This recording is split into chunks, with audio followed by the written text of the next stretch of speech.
एक बेटे ने तंग आ गया और वालिद को गाड़ी में बिठाया और प्लान किया कि फला नहर के किनारे जाके धक्का दे दूंगा। उस पुल पे जब गया ना, बाप समझ गया, कहता बेटा ऐसा करो, यहां नहीं थोड़ा और आगे जाके जहां पानी गहरा है ना वहां जाके धक्का देना। तो कहता वालिद साहब ये आप क्या कह रहे हैं? का मसला ये है कि उसी जगह पर मैंने भी अपने वालिद को धक्का दिया था। आज जो तुम मेरे साथ करने जा रहे हो ना, ये मैंने अपने वालिद के साथ भी किया है, इसलिए मुझे इसकी सजा ये मिल रही है। तो मकाफात अमल है।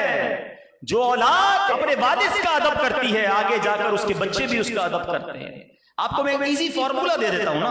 आपको किसी वालिद के बच्चे हाथ चूमते नजर आए ना, आप उसको रोक लो, पूछो लगता है तुमने भी अपने वालिद का बड़ा अदब किया? वो कहेगा हाँ अल्हम्दुलिल्लाह मैंने भी किया। अल्लाह उसकी औलाद फरमा बरदार बना देगा। तो अपनी औलाद को फरमा बरदार बनाओ, मरने के बाद काम आएगी। और अपने वालिदैन का खुदारा अदब करो और वालिद से प्यार करो, वालिद को डिस्करेज ना करो। वो नहीं कहता मैं तुमसे प्यार करता हूं, असल में प्रॉब्लम पता है क्या है?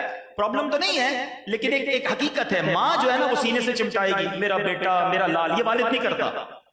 वालिद कहता भी नहीं मैं तुमसे प्यार करता हूं, वरना वो सबसे ज्यादा तुमसे प्यार करता है, क्योंकि वो सब कुछ तुम्हारे लिए तो कर रहा है। अगर वो जुबान से कहता नहीं मैं तुमसे प्यार करता हूं, मगर उसके दिल में बहुत प्यार है तुम्हारे लिए, तो कम से कम इसको एक्नॉलेज तो करो, रियलाइज तो करो, उसे उस मोहब्बत का सिला तो दो। कभी आप भी कहोगे वालिद साहब मैं जो कुछ हूं आपकी वजह से हूं, आपने मेरे पर इतने एहसान किए, देखो उसकी आंखें नम हो जाएंगी। नहीं कहते वालिद से, बात भी नहीं करते वालिद से, मिलते भी नहीं है।